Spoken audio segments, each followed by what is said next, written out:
Hola, ¿cómo están?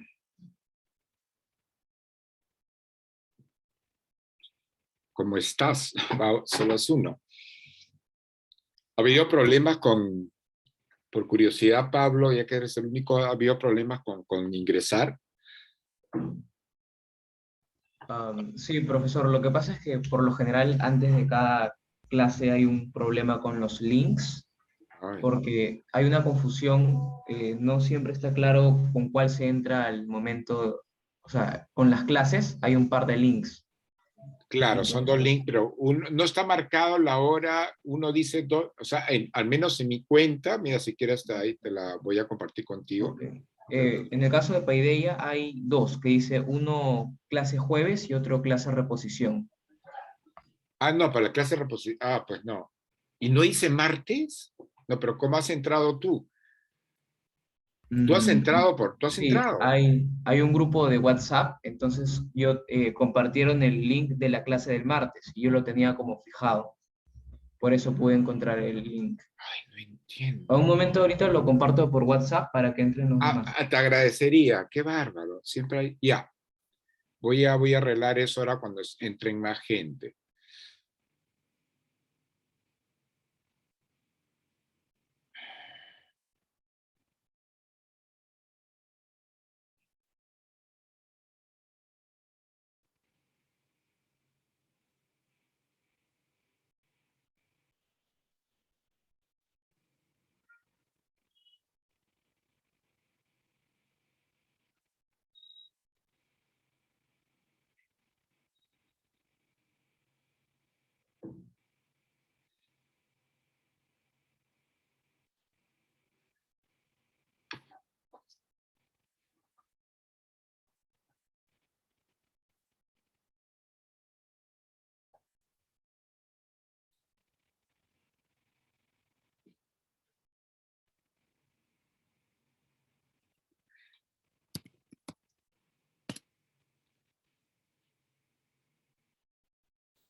Buenas tardes, profesor. Hola, ¿cómo están, chicos? ¿Qué tal? Siempre pensé que hay problemas a la hora de querer conectarse. A ver, vamos a esperar a que entre un poco más de gente. Buenas tardes a todos. ¿Qué tal? A ver. También una vez, ya aprovecho el pánico, mis reuniones, grabaciones, más voy a...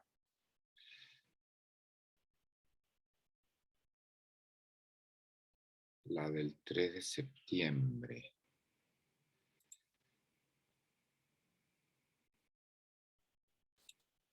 Un rato.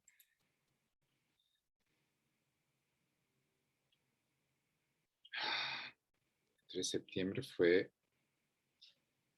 la semana pasada. No.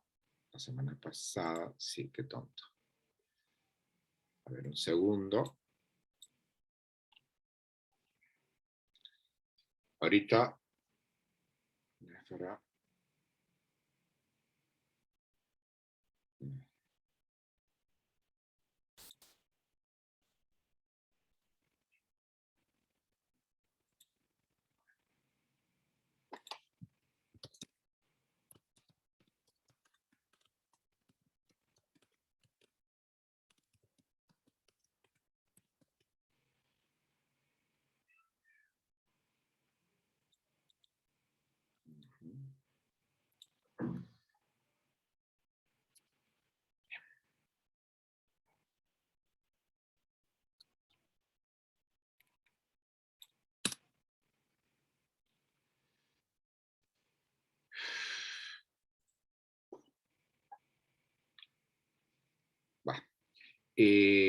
voy a ver, ahora sí estoy con ustedes. Ya somos 31, algo es algo.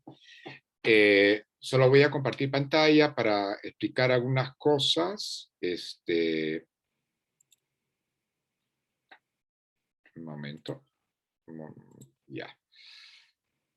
Acá,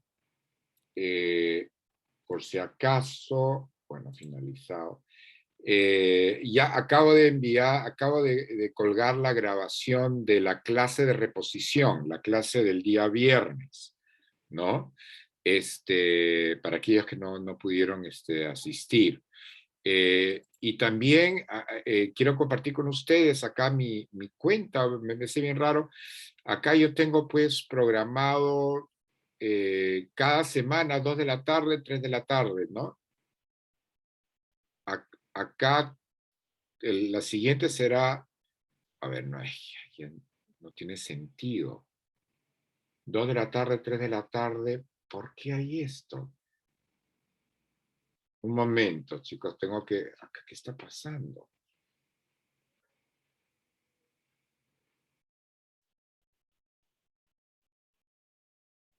Ya, voy a tener porque supone que está, esto es lo que debería haber, pero ¿por qué se repite acá? Porque esa está planeada para editar, a ver.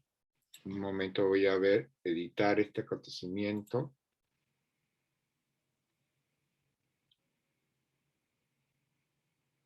Debería aparecer. Qué raro. El 7 de septiembre, estamos. Ya entiendo, chicos, que ya. Un momento. Déjeme arreglar esto. No sé qué ha pasado. Voy a arreglar este asunto de las reuniones. Ahora, y más bien pido disculpas porque esto no está bien. Esto lo voy a borrar, editar. Lo borro todo.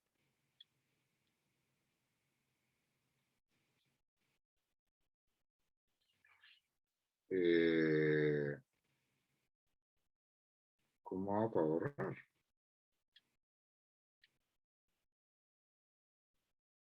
No. Entonces sencillamente lo borro, qué tonto, lo borro. Qué lío.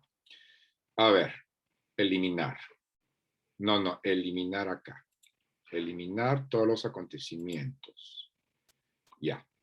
Ahora lo que voy a hacer es, disculpen, programar una reunión ya para el jueves, para que vean cómo se hace.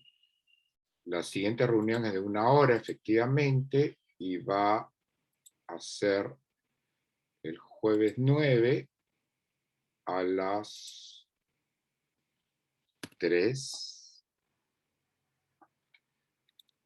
No.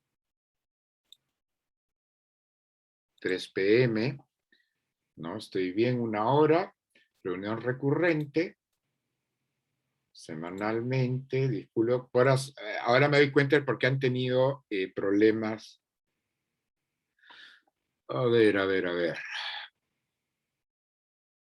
Vamos a maximizar los eventos. Bueno, es una vez por semana, bueno, aquí hay 17 eventos. Y vamos a que sea hasta el 20 de diciembre, da igual. Ya. Son cada jueves, 3 de la tarde. Ya esto era lo que tenía.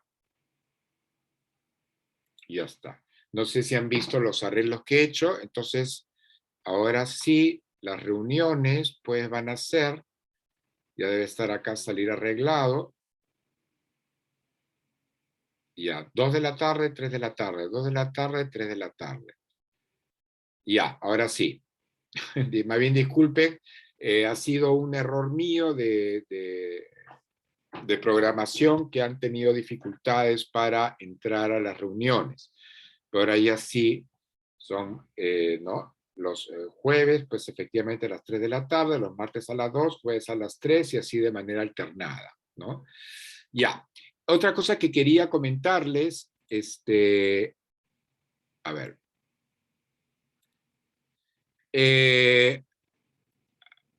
Brenda, no, creo que va a ser diferente el link. Es que me es... creo que a la pregunta de Brenda que me está haciendo en el chat, disculpe todos, me pregunta si va a ser el mismo link. Creo que son dos links distintos. El link de martes y el link de jueves, pero se supone que ustedes tienen acceso, cada día van a tener acceso al link que corresponda, ¿no?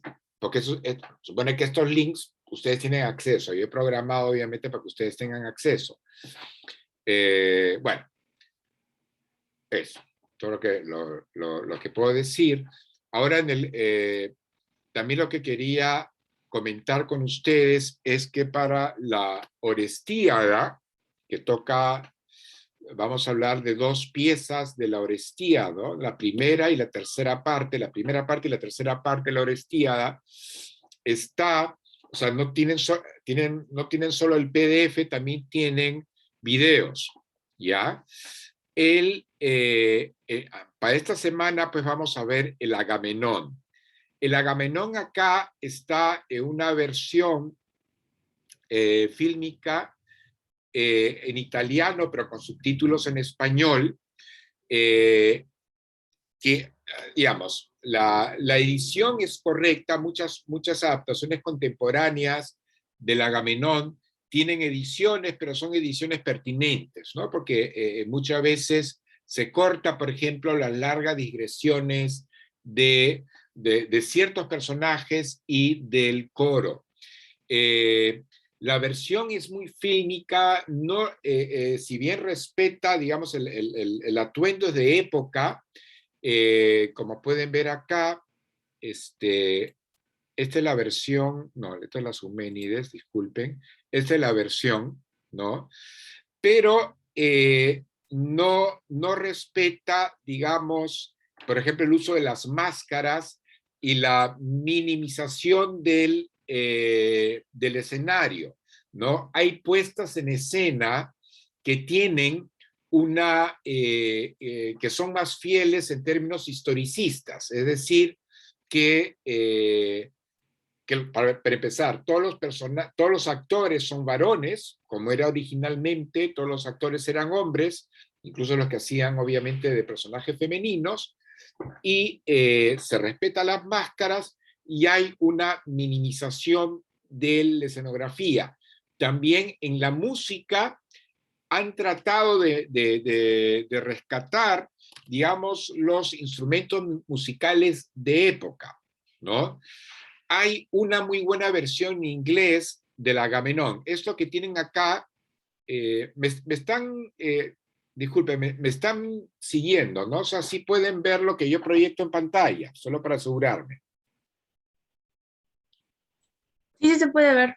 Ya, perfecto. Es que a veces, claro, a veces me pasa que por alguna razón, de repente, dejan ustedes de ver y yo sigo hablando y no. Entonces, tienen acá el Agamenón, la primera parte del Agamenón y la segunda parte del Agamenón, que es la versión en italiano con subtítulos, en español, ¿no? Tienen otra versión en inglés, que es muy buena. Acá tienen todo el Agamenón con efectivamente el uso de máscaras, ¿no? Podemos ver acá una parte. Voy a proyectar desde el inicio. Acá tienen a los mensajeros hablando, ¿no? Vamos a adelantarme un poco. Y han respetado, pues, el escenario mínimo, con el uso de máscaras y demás. Esta sería la versión perfecta que yo aconsejaría. Sin embargo, en esta versión, por si acaso, como ven, está con subtítulos en español, o sea, perfecto para que puedan verla tranquilamente, sin esforzarse con el idioma. El único problema, por alguna razón que no entiendo, en esta versión de 1 hora del Agamenón, que el Agamenón suele durar 1 hora y 10 minutos más o menos, depende también de la edición, acá han suprimido, por una cuestión que no entiendo, la llegada de Agamenón y la extensión de la alfombra púrpura, que me vuelve loco. O sea, ¿cómo no han podido poner una parte que era vital? Y es prácticamente la única parte donde vemos a Agamenón, hasta que entra al palacio y lo matan. Pero han suprimido eso, no vemos a Agamenón. Entonces, ha habido una falla a la hora de colgar el video en YouTube, que bueno, nos hemos perdido esa. Sin embargo, en otro video de YouTube se ve esa parte donde llega Agamenón y lo recibe el coro, el coro de ancianos y por supuesto la propia Clitemnestra. Pero bueno, ya que ha faltado esa parte, es que les he puesto la versión en italiano. Pero con esto yo voy a usar este video, que lo tienen en YouTube, ¿no? Ahí tienen en la parte superior cómo es, ¿no? La Orestía, parte 1, Agamenón, subtitulada en español. Pueden ver esto, pero con la previsión, o la prevención más bien, la prevención de que han sacado el pedazo de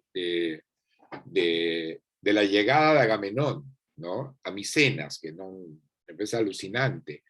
Y qué pena, porque es una muy buena versión. Así que bueno, tienen esto, ¿no? Un momento. Tienen estas dos. En la siguiente semana que vamos a ver las Euménides, por suerte, las Euménides sí está completa con el mismo grupo teatral, ¿no? Que es el grupo, digamos, historicista, ¿no? Acá tienen 1 hora prácticamente, en donde vemos ya la última parte, que es ya toda la historia del propio Orestes, ¿no? De Orestes siendo perseguido por las Erinias, ¿no? Pueden ver acá, pues, toda es el mismo grupo. Acá tenemos a las Erinias, ¿no? Que es estos monstruos que salen de la sangre y que piden, que quieren, pues, la muerte de Orestes. Ya de esto hablaremos en su momento. Pero tienen acá esta versión. Pueden o bien leerla el PDF, o pueden ver este video de 1 hora. Entonces, ahora sí, habiendo ya explicado el material que tienen para esta semana y para la otra semana, ya hablamos pues del propio Esquilo. Esquilo fue el primer gran trágico, primero en un sentido cronológico.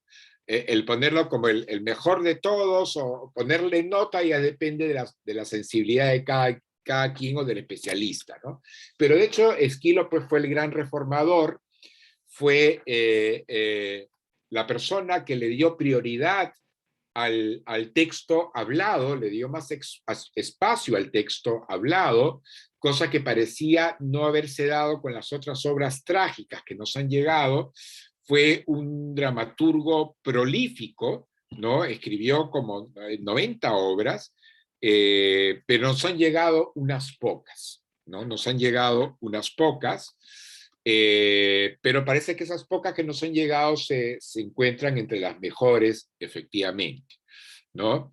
Esquilo, pues, nace en Eleusis, en el año sexto, o sea, en el año 525 a.C., y va a morir en el año 456 a.C., ¿no? Acá tenemos que contar en reversa, porque estamos hablando de los años antes de Cristo. O sea, él vivió 25 años más 44, murió a la edad de 69 años, que era una edad respetable para la época, ¿no? Él fue un gran crítico, digamos, fue un gran dramaturgo, fue poeta también, aunque la dramaturgia, o sea, el hecho de escribir dramaturgia en la época de los griegos se consideraba también como un ars poética, ¿no? Es parte de el manejo, el buen manejo verbal, ¿no? Y era también muy crítico con respecto a la, la, la acumulación de poder, ya sea del rey o del tirano, ¿no? Ya cuando hable de Antígona, cuando lleguemos a Antígona de Sófocles, ya voy a hablar más de esta división entre Basileus y Tiranos, ¿ya? Pero digamos, el gobernante, para decirlo así en términos muy simples, él era crítico del poder del gobernante y era un demócrata, ¿no? Cabal, dentro de los parámetros de su época. Recordemos que los que votaban en Grecia eran el Consejo de Ancianos, ¿no? Que era un grupo reducido de hombres, varones, todos notables, y prácticamente el 85-90% de la población en general no tenía injerencia en la gobernación, digamos, de la polis griega, ni votaban. Las mujeres no tenían participación en la esfera pública, por más que había mujeres, digamos, nobles, ¿no? Que gozaban de poder, pero no tenían injerencia en el diseño de políticas públicas, ¿no? No eran jueces de paz, no eran legisladoras, y también había una gran cantidad de esclavos, por supuesto, de esclavos y extranjeros, llamados metecos, que vivían pues en la península griega y en las diferentes ciudades, ¿no? En las llamadas polis griega. Entonces, bueno, esos eran los parámetros de la democracia estrechos desde nuestro punto de vista, pero Esquilo pues era un gran demócrata dentro de esos parámetros y iría a apoyar ciertas reformas que le darían más poder al Consejo de Ancianos, ¿no? Que era como el Senado de hoy día o el Congreso de hoy, ¿no? Esperemos que por ellos un poco mejor. Pero bueno, y en cierto modo sus obras, y esta trilogía en particular, ¿no? Critica, y vamos a ver sobre todo en ambos, tanto en Agamenón, que vamos a empezar con el Agamenón, y después con la última, que es las Euménides, sí vamos a ver cómo el Areópago, el Consejo de Ancianos, pues a veces se oponía, sobre todo en Agamenón, ¿no? En la parte final del Agamenón, cuando el Areópago se confronta a Egisto, el que, digamos, confabuló con el asesinato de Agamenón, se confronta a Egisto y hasta lo insulta, ¿no? Insulta. Entonces, sí, pues esa escena habla de la importancia que le concedía Esquilo a un mayor poder del Areópago, ¿no es cierto? Así que, bueno, Esquilo escribió también, él fue también combatiente de la batalla de Maratón contra los persas. Y sin embargo, acá es un hecho a destacar de Esquilo, él escribió una obra, Los persas, que era el enemigo que fue derrotado por los griegos, ¿no? Y en esa obra, él habla desde el punto de vista de los persas, ¿no? Y habla digamos, desde el punto de vista de los derrotados, y uno ve la piedad que pudo sentir Esquilo por ese otro pueblo derrotado, ¿no? Y por la nobleza, hablo de la nobleza como clase, como estamento social, ¿no? Que se centra, sabemos que todas las obras son, griegas, perdón, clásicas griegas, se centran pues justamente en familias encumbradas. En el caso de los persas, si bien los hallamos en Persia, en la ficción, también es el lamento de la nobleza persa frente a la derrota contra los griegos, ¿no? Así que ese es Esquilo, y también en cierto modo, cuando veamos ahora el Agamenón, vamos a ver que se critica, digamos, el accionar o las actitudes tanto del propio Agamenón como del ejército griego, que entran a Troya, y la saquean, ¿no? Entonces, sí hay una crítica no tan velada de parte de Esquilo de cómo los ejércitos vencedores cometen excesos. Y él participó de un ejército vencedor, porque los griegos ganaron a los persas pues, en la batalla de Maratón. Y él seguramente fue testigo de los excesos de la gente victoriosa, ¿no? De la hibris, ¿no? Y acá otra vez estoy rescatando un término que hemos aprendido de Aristóteles, ¿no? La hibris, la soberbia del poderoso. Entonces, esto pues es lo que vamos a ver de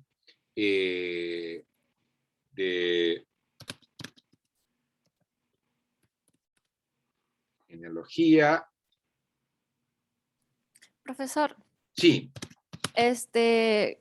las obras de Esquilo criticaban principalmente a ¿qué era? Las obras de Esquilo eran, entre otras cosas, una crítica contra la acumulación del poder del gobernante, en desmedro del Consejo de Ancianos. Habían tres poderes en Grecia.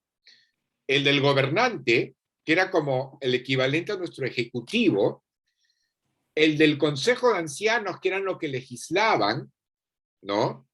Y le otorgaban mayor o menor poder al gobernante, y finalmente el sacerdote, que era encargado de los oficios religiosos, pero que también servía de juez de paz, ¿no? Entonces habían tres poderes en Grecia, es como decir ejecutivo, congreso y poder judicial. ¿Me Entonces, repite de nuevo, por favor? Era Consejo de Ancianos, sacerdote y el gobernante. Ya, profesor, gracias. No hay de qué. Entonces Esquilo pues era partidario de una mejor repartición del poder, ¿no? Porque en muchos momentos, sobre los momentos de crisis, de guerra o de inestabilidad, digamos, política o civil, a veces el gobernante acumulaba demasiado poder, ¿no? Y entonces ahí Esquilo decía, acá hay que poner un pare para que vean lo modernos que eran los griegos, ¿no?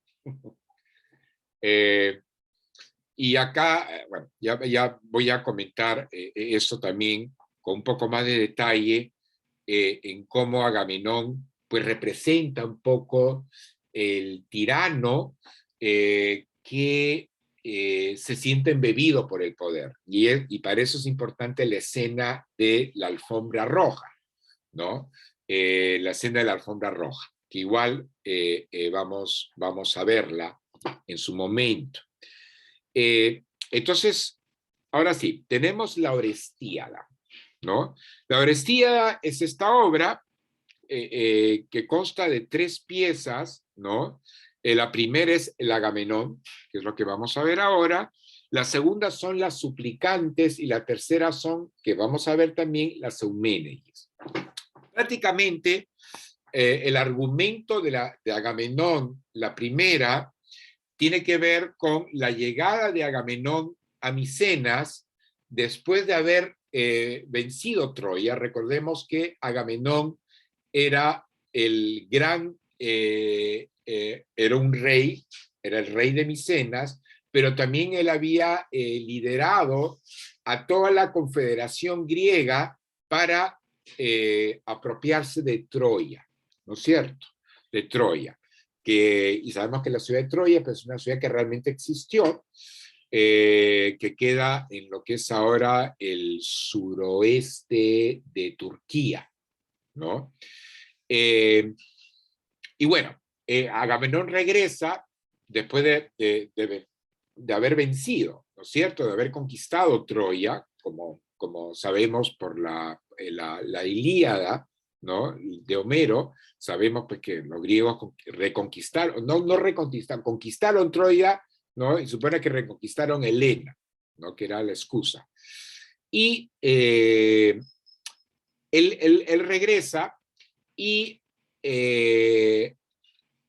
lo recibe el Consejo de Ancianos y lo recibe su esposa Clitemnestra, que lo estuvo esperando por años, ¿no? Como todo en la tragedia griega, empieza en media res. Es una expresión latina que significa empieza en medio de la cosa. In media res, res R-E-S, que en latín es cosa, ¿no? En medio del asunto, en medio del tema, o en medio de la historia, ¿no?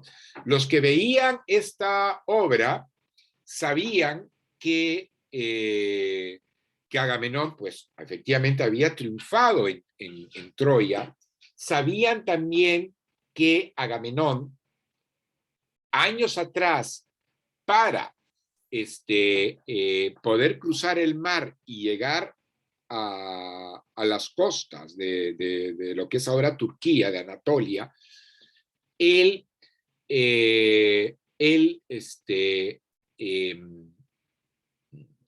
había hecho sacrificar a su hija primogénita, a Ifigenia. Y hay una obra de Eurípides que se llama justamente Ifigenia, ¿no? Se sacrifica a Ifigenia. ¿Y por qué tiene que sacrificarla? Porque el propio Agamenón había hecho había estado cazando cuando llegaron a las costas, digamos, del mar Egeo y tenían que cruzar el mar Egeo para llegar a Turquía.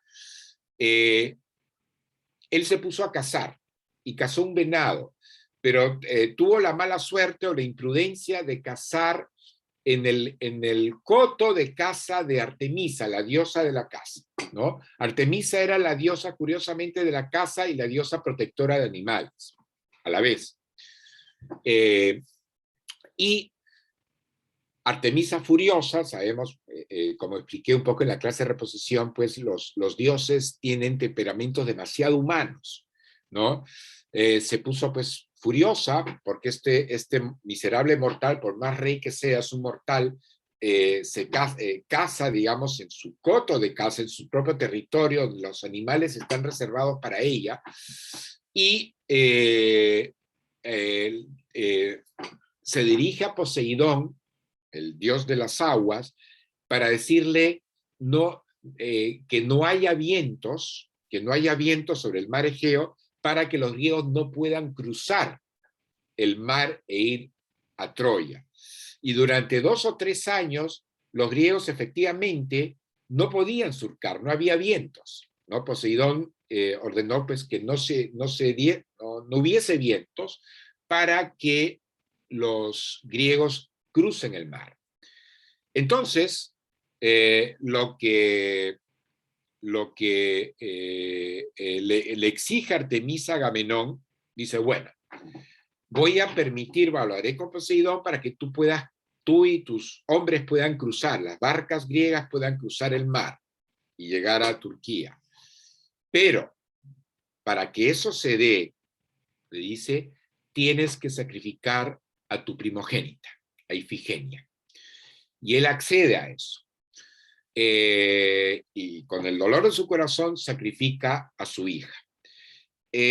Cuento esta historia que no se ve representada en esta obra, porque esto ya pasó. Cuando empiece la obra Agamenón, ya han pasado unos años y Agamenón, repito, está regresando después de su victoria en Troya. Pero Clitemnestra sí recuerda con amargura cómo él hizo sacrificar a la hija de ambos, ¿no? Ese es el pretexto, digamos, de Clitemnestra. Habla una madre despechada, yo me tengo que vengar del asesino de mi hija. Pero ya Agamenón propone una figura ambivalente, porque también Clitemnestra, y esto ya se ve en la obra, Clitemnestra tiene en palacio a su amante, Egisto, ¿no? Con el cual van a planear la muerte de Agamenón. Ellos tenían planeado la muerte de Agamenón una vez que Agamenón, pues, regrese de la guerra.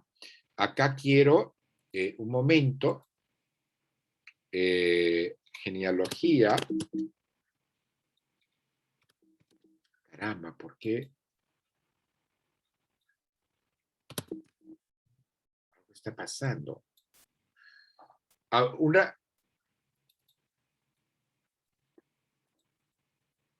Uy, se ha quedado.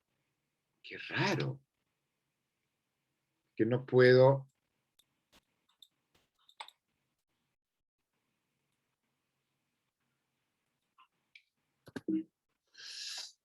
¿Qué ha pasado? Un momento, voy a dejar de compartir solo unos segundos, porque puede ser que sea eso lo que me impide.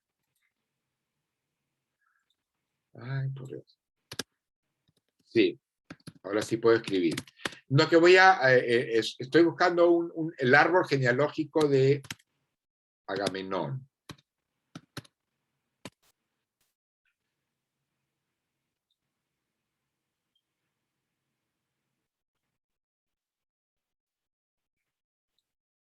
Ya.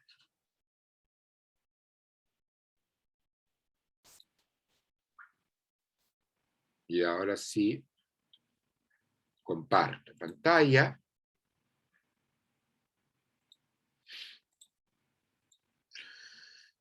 Esta es la familia, ¿no? La familia, la casa de Micenas, ¿no?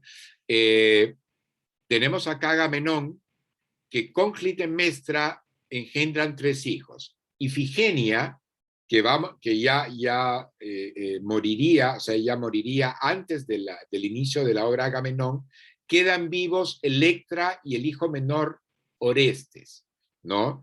Que es ya un jovencito cuando se ve la obra Agamenón.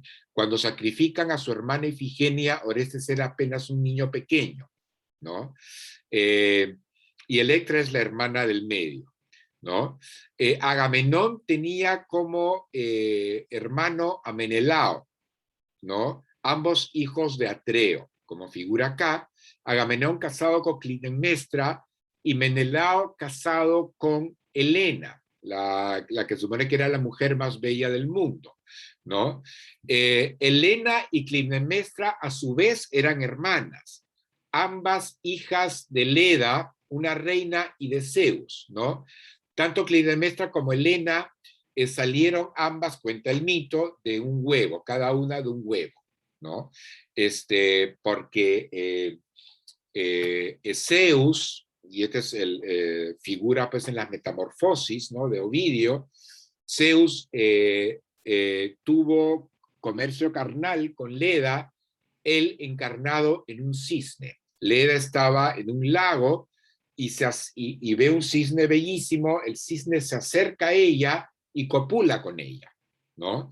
Y de esa cópula entre la reina y el dios transformado en cisne, van a haber 4 huevos, 2 de ellos son uno de Clitemnestra y otro de Helena.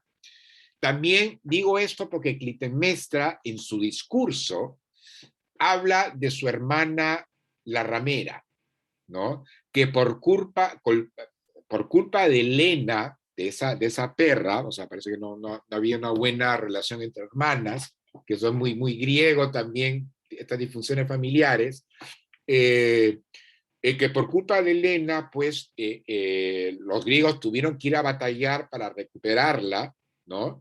Y y ese ir de los griegos pues a Troya generó, aunque sea de manera indirecta, la muerte de su hija. Por otro lado, Egisto, fíjense acá cómo todos se relacionan. Atreo, el padre de Agamenón y Menelao, que no va a figurar en la obra, pero es mencionado, es hermano de Tiestes, ¿no? De Tiestes. Ambos hermanos compartían el poder, ¿no? En Micenas, esta es la casa de Micenas, pero había también rivalidad, un momento en que Tiestes Tiestes se mete con la esposa de su hermano, con Aérope, y Atreo, en venganza, ¿no? En venganza de esto, invita a su hermano a su casa, ¿no?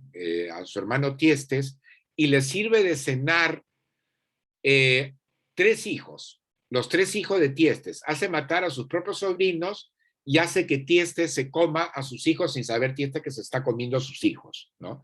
Entonces, hay algo hiperbólico, exagerado, casi risible, hay que decirlo, en esta superposición de familias absolutamente disfuncionales.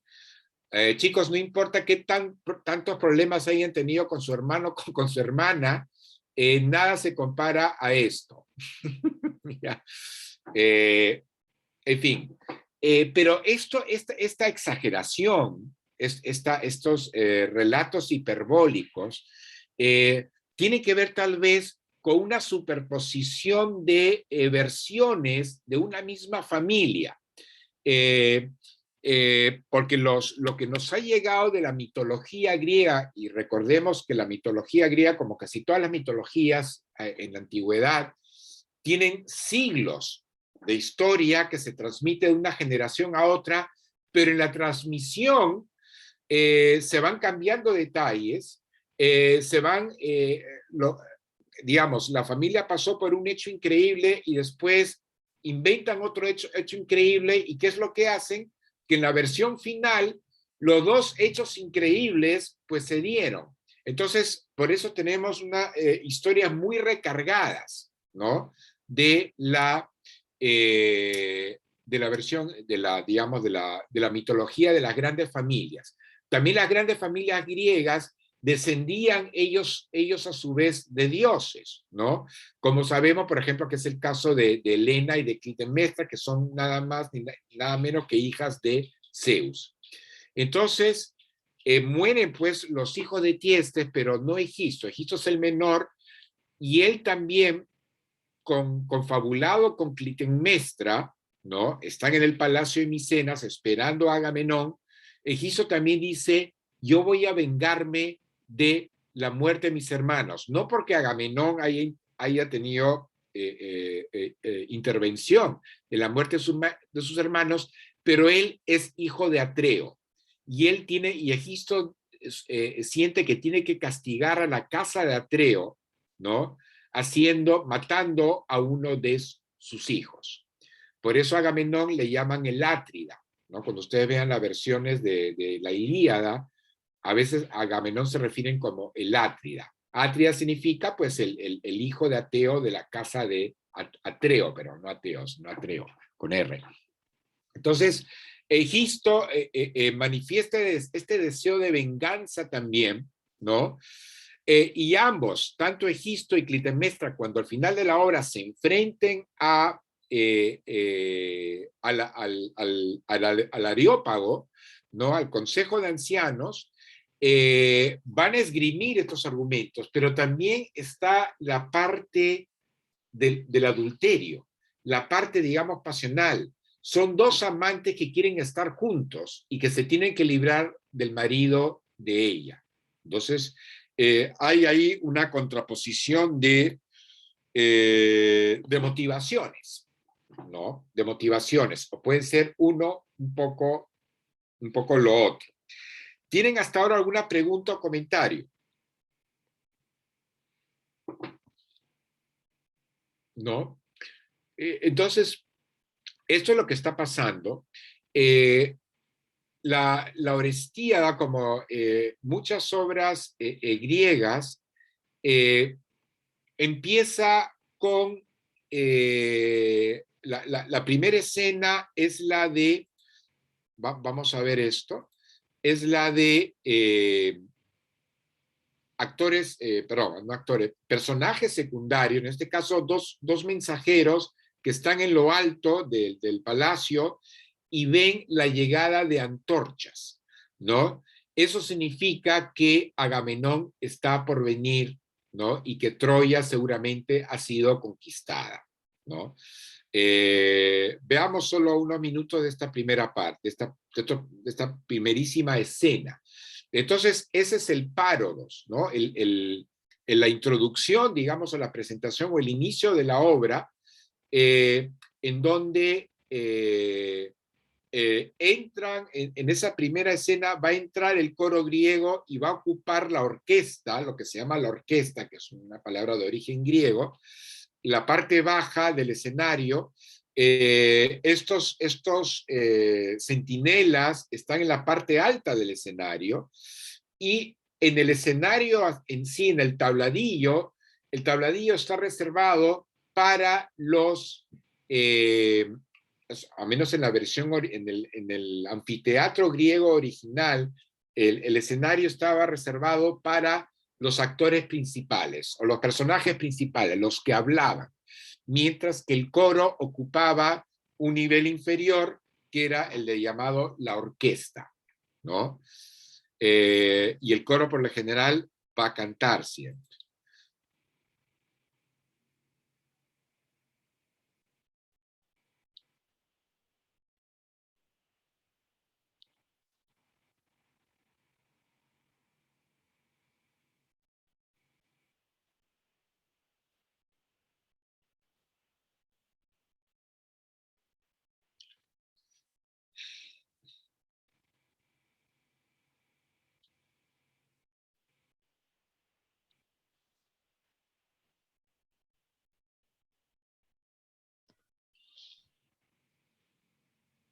No end to it all. Though all year I've muttered my pleas to the gods for long groped for end. Wish it were over, this waiting, this watching. 12 weary months, night in and night out, crouching and peering, head down like a bloodhound, paws propping muzzle, up here on the palace belonging the blood clan of Atreus, Agamemnon, Menelaus, bloodkin, Menelao es, no Menelao. I've been so long staring, I know the stars backwards, the chiefs of the star clans, king stars, controllers, those that dispensers, the cold snaps and dog days. I've had a whole year's worth, so I ought to know. A whole year of it. Still no sign of the signal I'm supposed to catch sight of. The beacons, the torch blaze that means Troy's finally taken. The woman says watch, so here I am, watching. That woman's not one who's all wan and woeful. That woman's a man, the way she gets moving.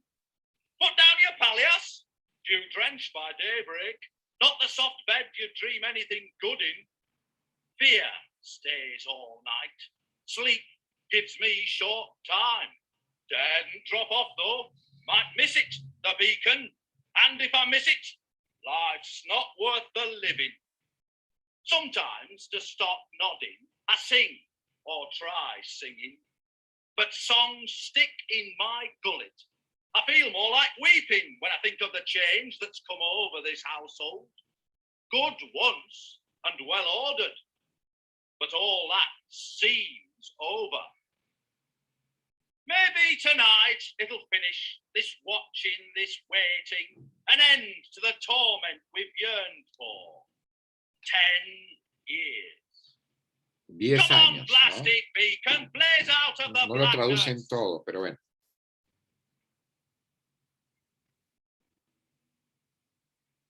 It's there! An oasis like daylight in deserts of dark. It's there! No mistaking. Agamemnon's woman. Best let her know the beacon's been sighted.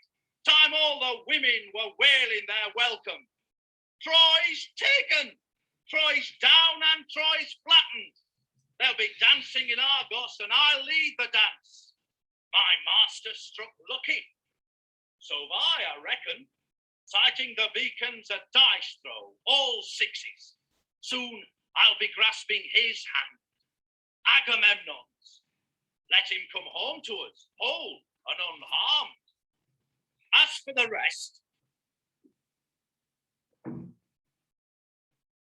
I'm not saying. Better not say. Say that an ox ground me God into silence. They'd tell such a story, these walls, if they could. Those who know what I know what I'm saying. Those who don't know won't know. Not from me. Ahí entra el coro griego.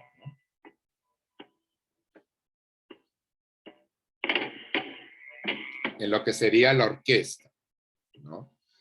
El coro por lo general se va a mantener en la parte baja, en eso sí han respetado, y en la parte alta va a estar Clitemnestra. 10 years since clan chief Menelaus and his blood king Agamemnon. The twin yoked rule from clan chief Atreus. Double throne, double chief state. Assumed the war suit against Priam. Launched the 1,000-ship armada off from Argos to smash Troy. Mewing war cries, prey birds shrilling. Ya, voy a adelantar solo un poco porque voy a, ahora vamos a ver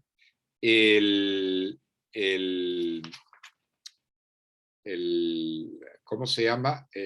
La primera intervención de Clitemnestra, ¿no? Clitemnestra. Y aquí, en esta obra, para empezar, ya, digamos, les recuerdo que el público ya sabía la historia, ya sabía, por ejemplo, de los primeros minutos, que Clitemnestra estaba en palacio con su amante Egisto, ¿no? Y que el centinela, pues, por un lado se alegra de la llegada del rey, del regreso del rey, porque ve las antorchas venir, pero sin embargo sabía que iba a haber también problemas. Y ahí sí, el libreto es irónico, y acá la ironía, digamos, trágica, griega, es importante, porque va a decir, bueno, ahora va a saltar la esposa de su lecho, pero va a saltar en un sentido ambiguo, va a saltar como, por un lado, aparentemente decir, ¡ah, qué alegría, mi esposo ha regresado!, pero también va a saltar, ¡ah, cuidado, me van a empallar! No, me empallaron, ¿no? Entonces hay un doble sentido. Entonces hay también capas de humor, digamos, minimizado, pero hay también, ¿no? Y sobre todo la ironía. Ya, comentaré eso por partes. Lo que sí, antes de ver la intervención de Clitemnestra, solo quiero decir muy rápidamente, he hablado sobre,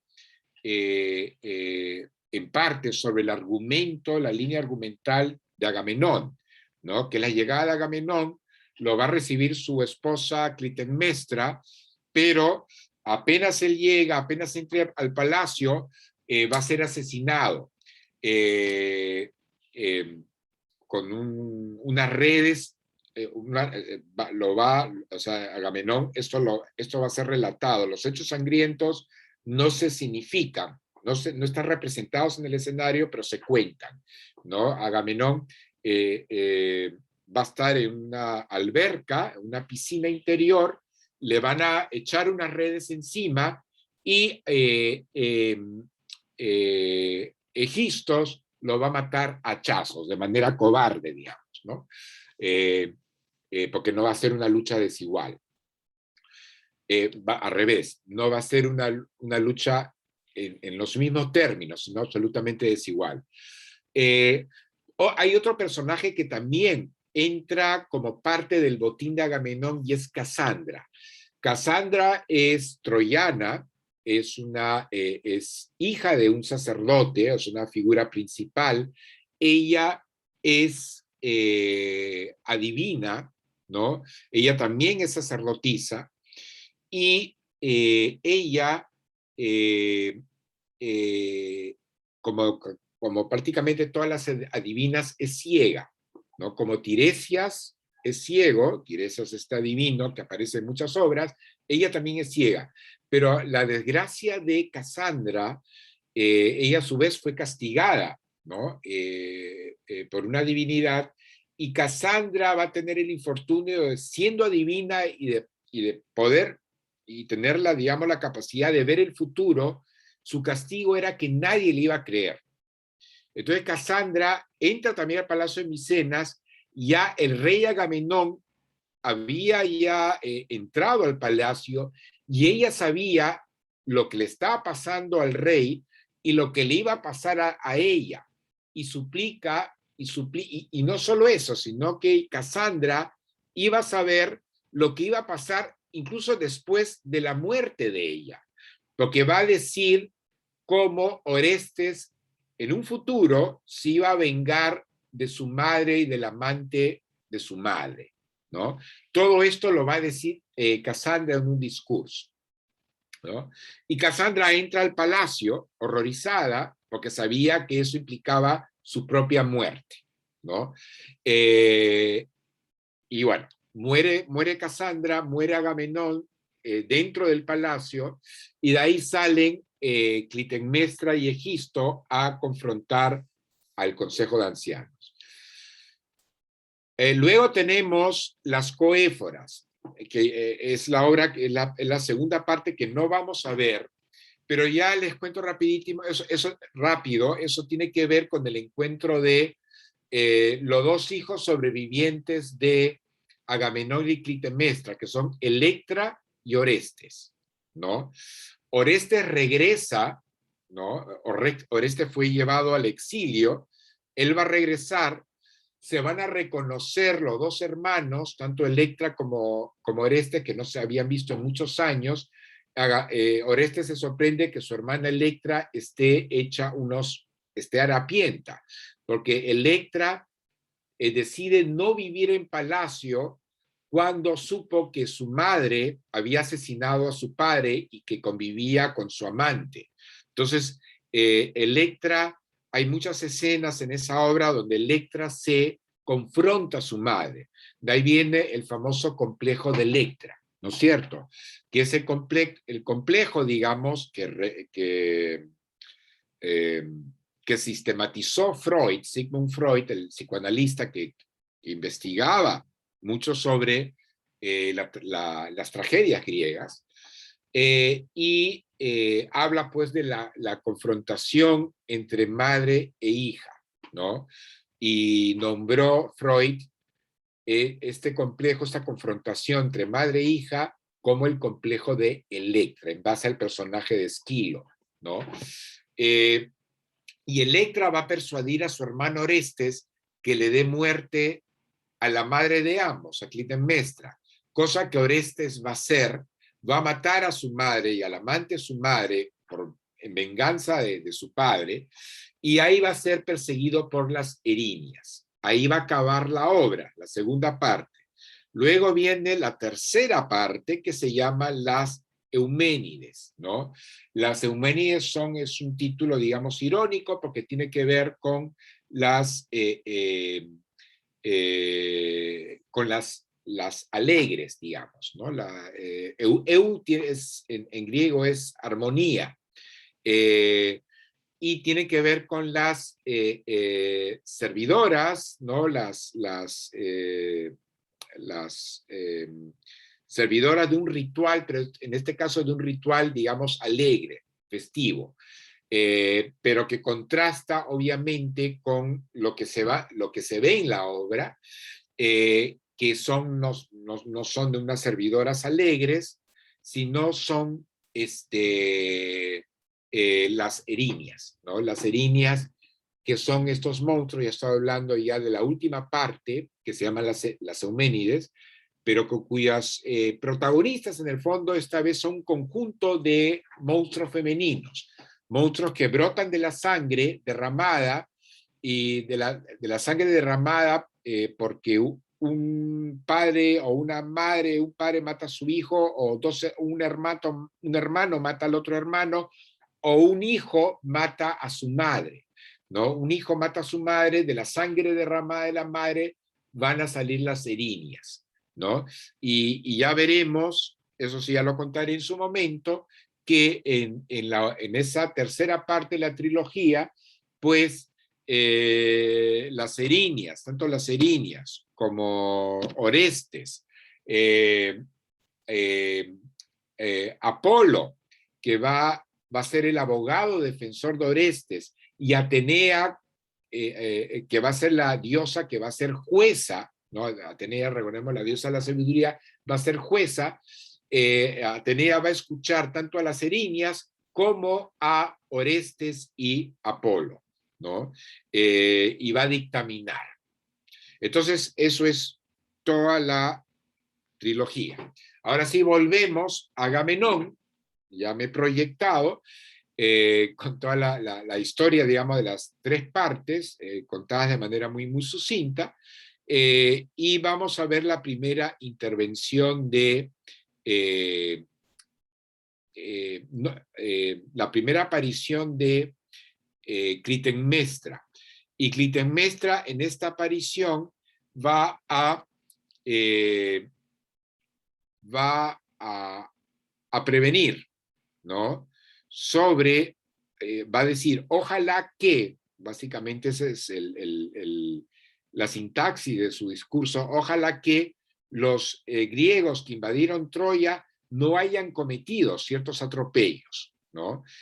Como ya anunciando, como ella ya más que presintiendo qué es lo que efectivamente ha hecho Agamenón y su ejército, ¿no? Sobre todo saquear los templos. A ver, vamos a escuchar a Clitemnestra entonces.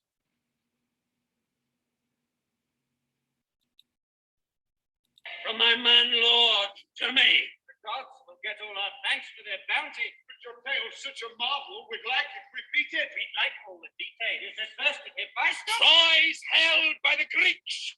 In the truth, you're not grasping. Pour oil, not of vinegar, in the same full pot.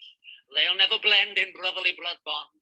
So lifelocks in conflict cause cries that conflict. The Trojans all tearful, their arms round their fallen, embracing cold corpses, the widows, the orphans, knowing their own lives mean only bond chains, keen for their bloodkin, their nearest, their dearest.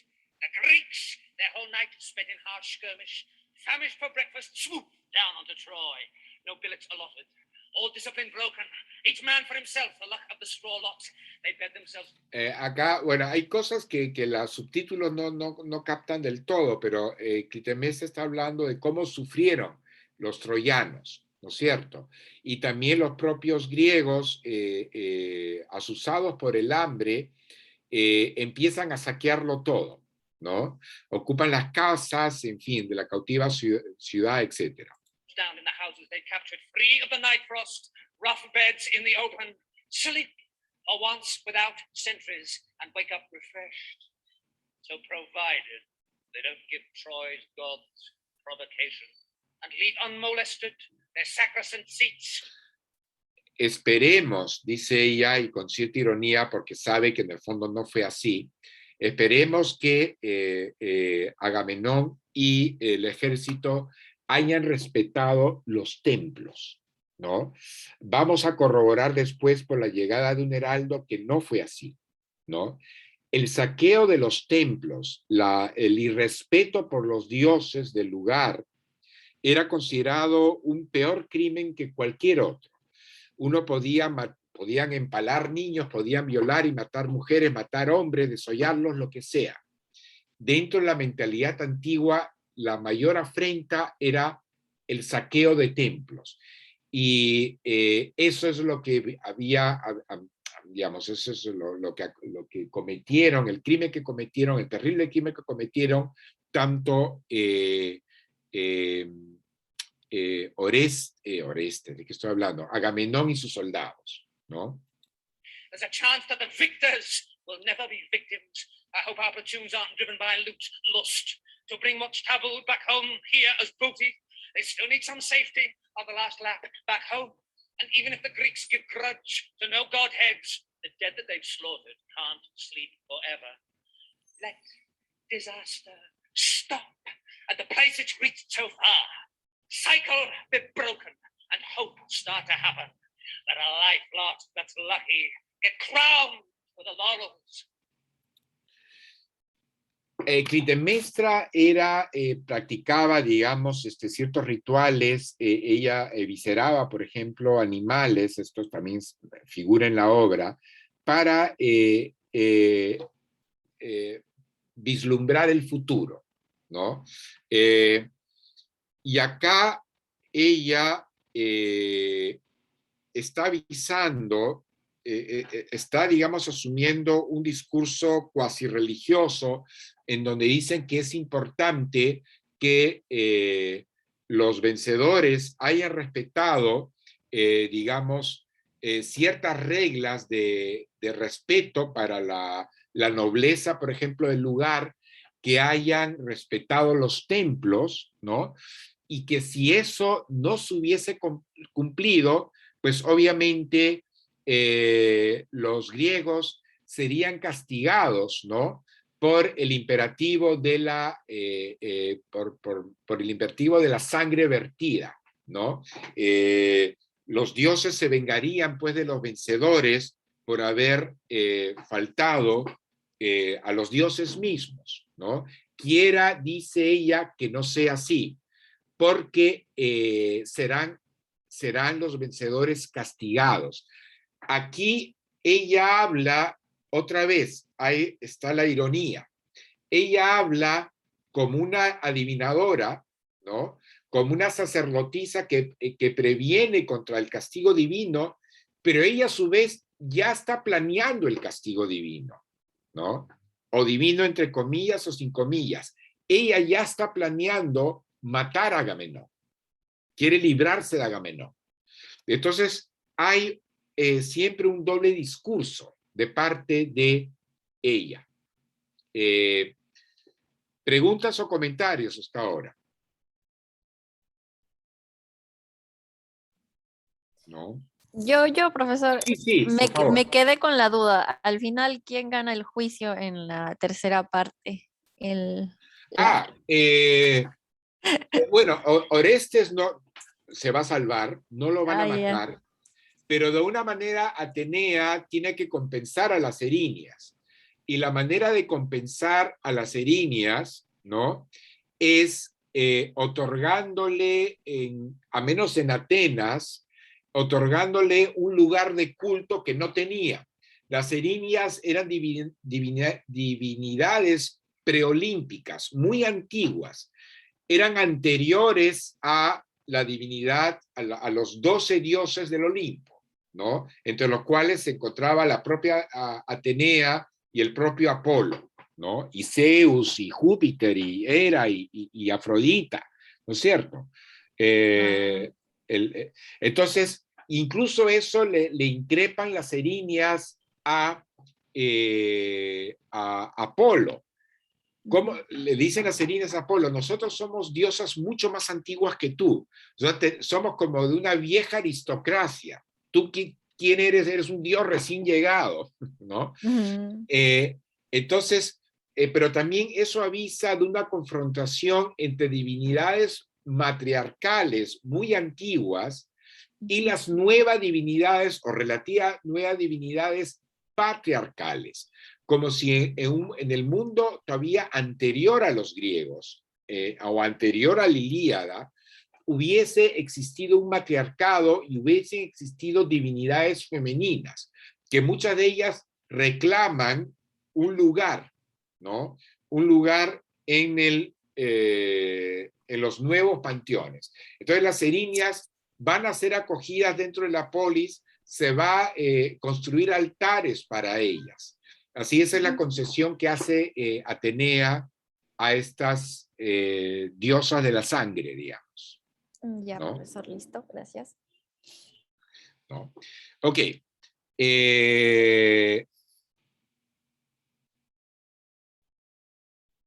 A ver, voy a compartir ahora un segundo. Ahora sí, un texto de la propia Orestíada. Ahora en este momento ya comparto con ustedes. Okay.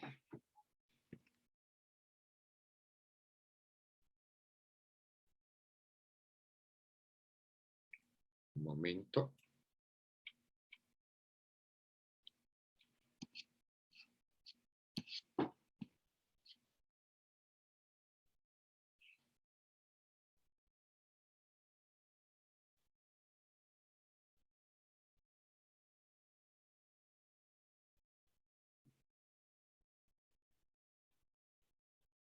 Ya.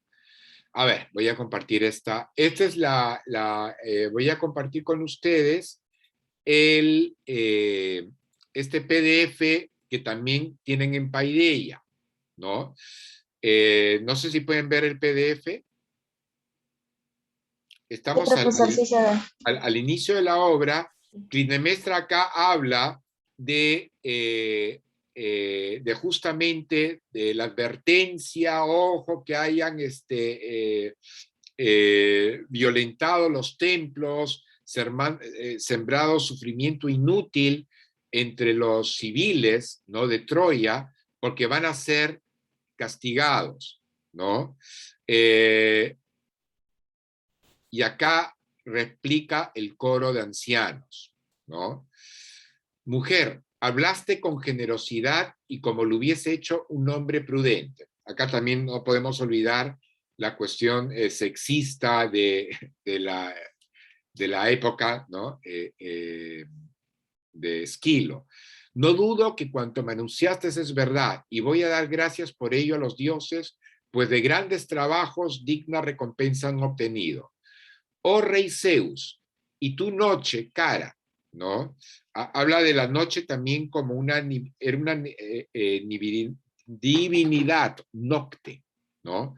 Noche cara, que tan gloria, y la nocte era también una divinidad antigua, ya prácticamente desaparecía. Y tu nocte cara, querida, qué tan gloria nos diste, que tendiste una red espesísima sobre los muros de Troya para que nadie, hombre o niño, pudiera evadirse de las amplias mallas de la servidumbre. Esta imagen de la red y de las mallas va a aparecer en 4 o 5 partes a lo largo de la obra. ¿Y qué anuncia esa red y esas mallas? Por lo que sabemos al final de la obra.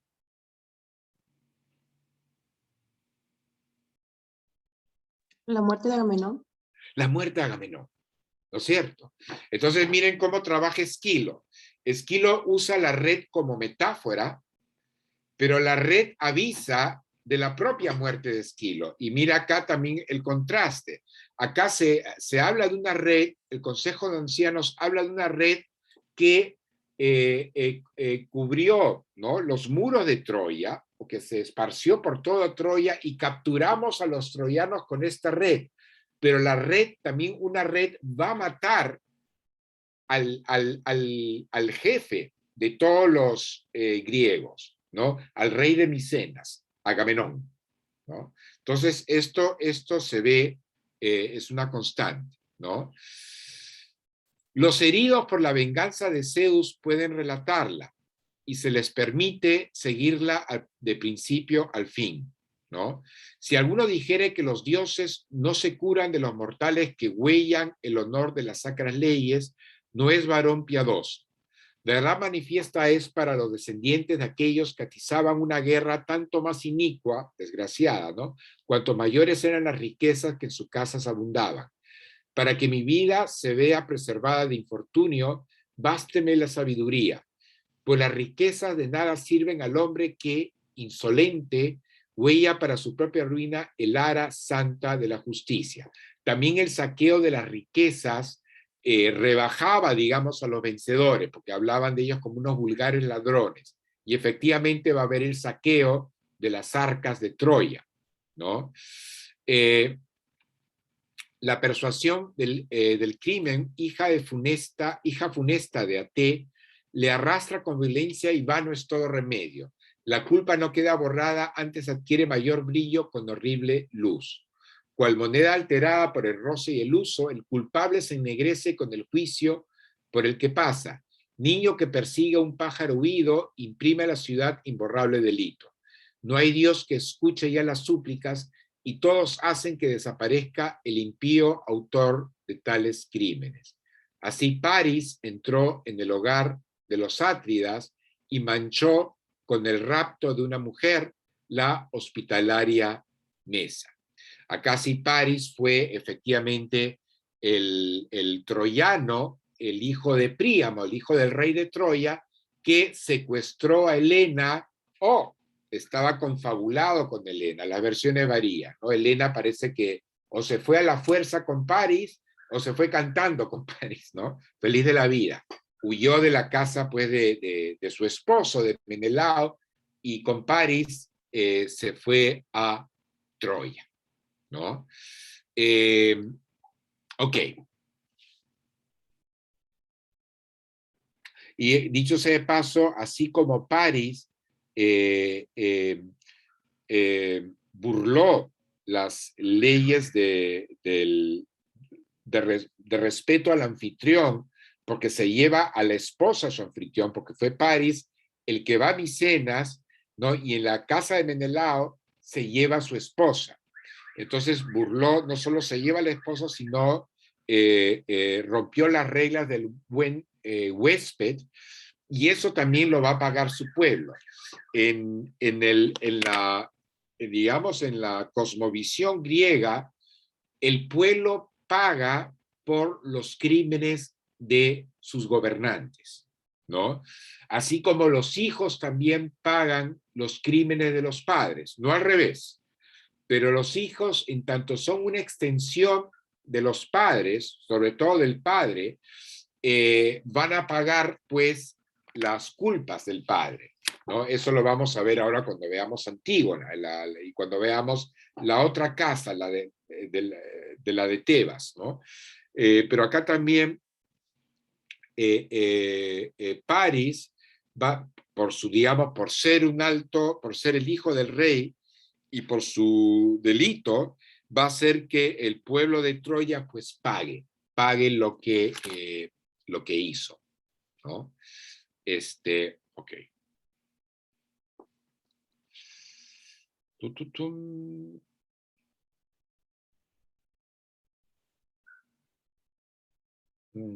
A ver,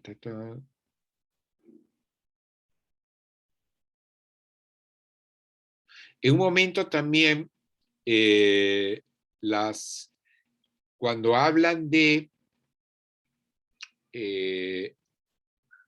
las antorchas que anuncian, y otra vez acá entra otro pasaje donde se ve la ironía trágica, es en el momento en que las antorchas, déjame ver si está, creo que está acá,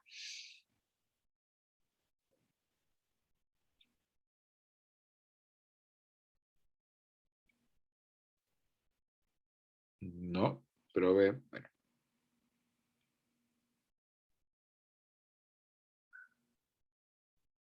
Acá está. Épodo, ¿no? En la salida de, bueno, es una parte del canto. Rápidamente la nueva se ha esparcido por toda la ciudad, traída por el fuego. ¿Es cierta? ¿Es una mentira enviada por los dioses? ¿Quién sabe? ¿Quién ha de ser tan niño, tan necio, que encienda su espíritu en esa señal de la llama y llore después, viendo desmentida la nueva? Es propio la mujer, antes de toda certidumbre, derramarse en acciones de gracias por un acontecimiento feliz. La mente femenina es propensa a la credulidad, mas victoria que anuncia pronto se desvanece. Acá el coro está dudando, digamos, del pronóstico de Clitemnestra, y acá el coro se equivoca, porque Clitemnestra anuncia efectivamente la victoria de Troya.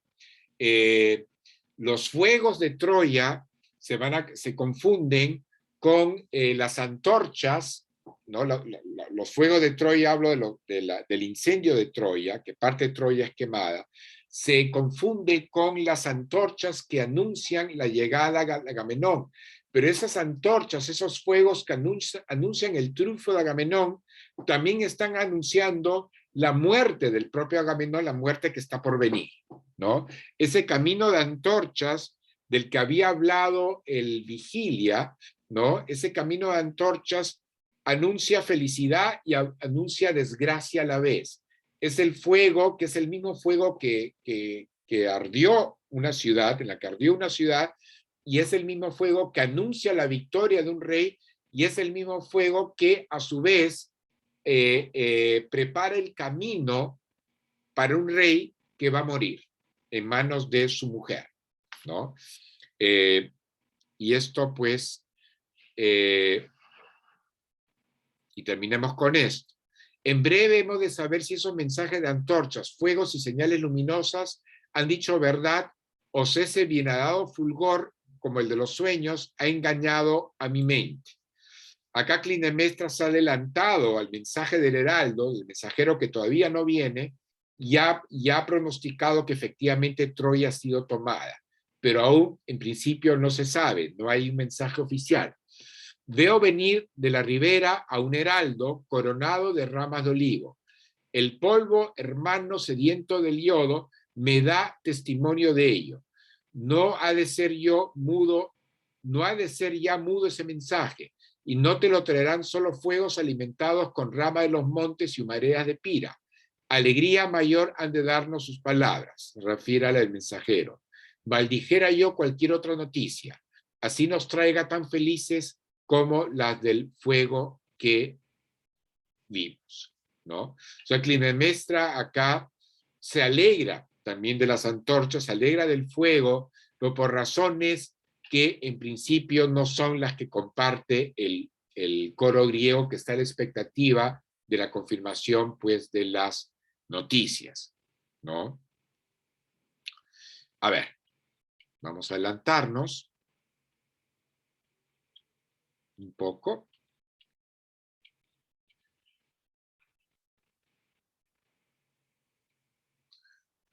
Y es Clitemnestra.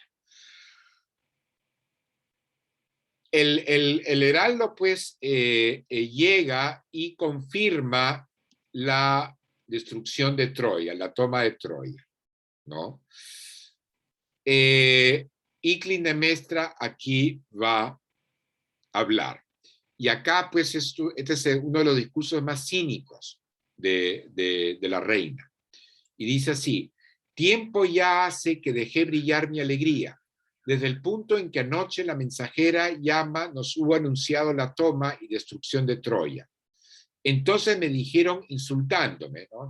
Vituperándome: ¿piensas por la fe de esas inflamadas antorchas que Troya ha sido saqueada ya? Dejarse transportar de alegría con tal prontitud propio es de mujeres. Acá Clitemnestra también actúa como una especie de protofeminista. Se burlaron de mí por mis vaticinios, ¿no? Y ahora resulta que yo tenía la razón, ¿no? A juzgar por estas palabras, ciertamente insensata era yo, ¿no?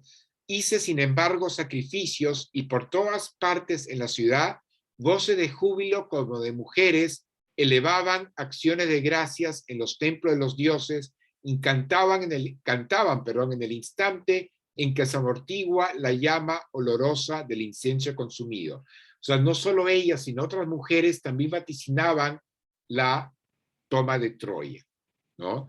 Ahora, es necesario que me refieras lo demás, ¿no? Por el rey mismo he de saberlo todo. Apresurarme quiero a recibir lo mejor posible al esposo venerable que vuelve a su patria. En efecto, y acá viene la parte pues cínica, ¿no? ¿Qué día más grato para una mujer sino aquel en que, trayendo de la guerra un dios a su marido sano y salvo, le abre las puertas?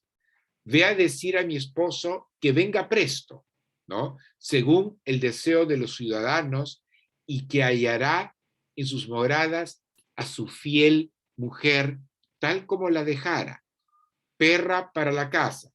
Perro, perra, en griego antiguo, era un halago. Por ejemplo, Agamenón, el propio Agamenón es descrito en la Ilíada como el ojos de perro, ¿no?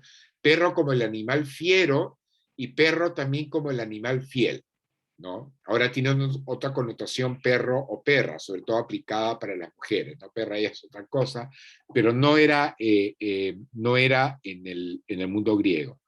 Entonces, repito, ve a decir a mi esposo que venga presto según el deseo de los ciudadanos y que hallará en sus moradas a su fiel mujer, tal como la dejara, perra para la casa, o sea, fiera guardián de la casa, dulce con él, mala con sus enemigos, o para con sus enemigos, semejante a sí misma en todo lo demás y sin haber violado el sello de su fe en tiempo tan largo. Ni conozco más los placeres y pláticas culpables con otro hombre que conozco el temple del bronce. ¿Ya? Y acá habla del temple del bronce, ¿no? O sea, que no sé de placeres con otros hombres, más que conozco el temple del bronce. O sea, yo como mujer también no sé manejar armas, pero acá no. O sea, ella, cuando habla del temple del bronce, anuncia ya el hacha que también va a matar a su esposo, ¿no? Entonces, esta es la versión cínica, y las palabras de Clitemnestra, en principio, si bien por un lado son, por los vaticinios, son motivos de burla de parte del coro griego, el coro griego todavía ve a una mujer alegre por la llegada, pues, de su esposo, ¿no? Ok.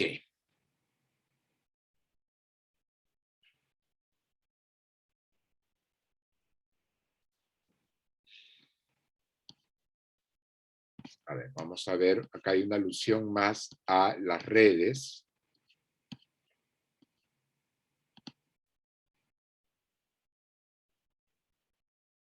Y con esto terminamos por el día de hoy.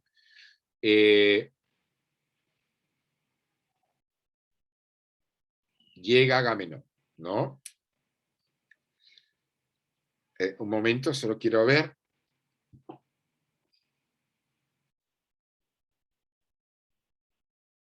Cuando llega Agamenón, y vamos a ver la siguiente clase, la escena, ya en el video, la escena donde Agamenón, pues, va a ser invitado por Clitemnestra a pisar la alfombra, ¿no? Un momento.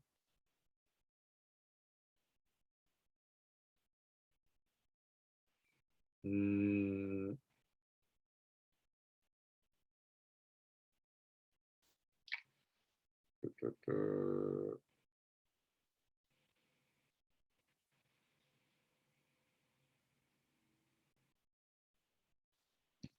15.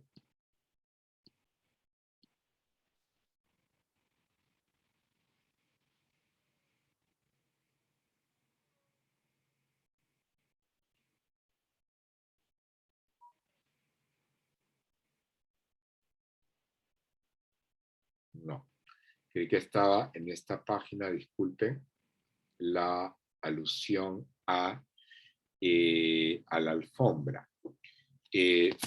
Pero lo he marcado en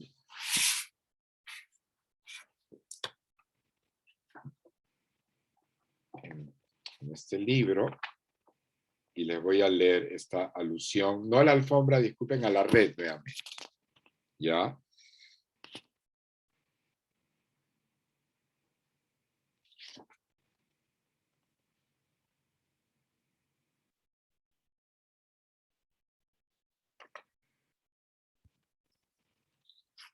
Ya. Aquí habla Clitemnestra, y voy a leerles, con esto termino. Clitemnestra está en una conversación con Agamenón, y lo quiere convencer para que pise la alfombra, ¿no? Y entra al palacio con la alfombra púrpura extendida, ¿no? Dice así Clitemnestra. Primero, ¿no? Para una esposa es ya un tormento sin par estarse en casa sentada sola y sin la compañía del marido. Toda suerte de desalmados rumores escuchando, que uno viene a traer malas noticias y después otro con nuevas peores. Y así van todos anunciando mil desgracias para la casa. Y si tantas heridas él recibiera cual, por diversos conductos, traían hasta mi casa los rumores, bien podría decir que más agujeros tiene una red, ¿no? Si hubiera muerto tantas veces cuanto lo anunciaban los rumores, bien podría presumir, cual Gerión revivido, que posee 3 cuerpos y de que una triple capa ha recibido de tierra, por cada cuerpo abatido una vez. Por tan horribles referencias, más de un nudo que en el techo había colgado, manos extrañas tuvieron que deshacer por la fuerza que ahogaba mi garganta, ¿no? Ella también finge que hay momentos en que ella ya se quería suicidar por todas estas malas nuevas falsas que le llegaban de la muerte de su esposo, ¿no? Pero nuevamente se repite, ¿no? La misma imagen de la red, ¿no? Y si tantas heridas él recibiera, cual los diversos conductos traían hasta mi casa, o sea, he recibido tantas versiones de que mi esposo fue herido, ¿no? Bien podrías decir que más agujeros tiene que una red, que mi marido tiene más agujeros que una red, ¿no? Y esta imagen metafórica, pues otra vez anuncia una vez más la muerte de Agamenón.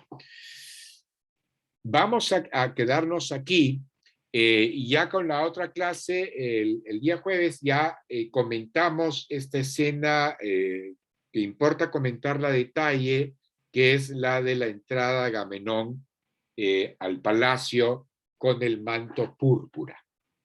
¿Ya? ¿Alguna pregunta o comentario? ¿No?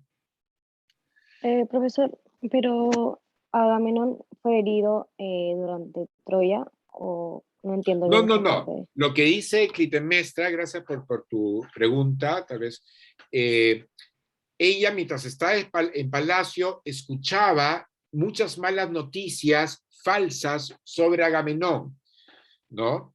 Que había muerto, que había sido herido, y ella dice, con un sentido también irónico, tantas veces me han contado que fue herido, que su cuerpo ya tendría más agujeros que el de una red. ¿Ya? Y Agamenón no se habla de que probablemente, bueno, ha estado batallando alguna herida ha tenido que tener, pero no ninguna herida de consideración. Las noticias que le llegaban a ella, a menos ella decía eso, le llegaban noticias de que o su esposo había muerto o su esposo estaba muy mal herido. Eso es lo que le dice Clitemnestra a Agamenón, ¿no? Que he sufrido tanto con estas noticias, Agamenón, de saber que podías haber muerto, Dios mío, no sabes cómo sufría, mientras yo te esperaba sola, ¿no?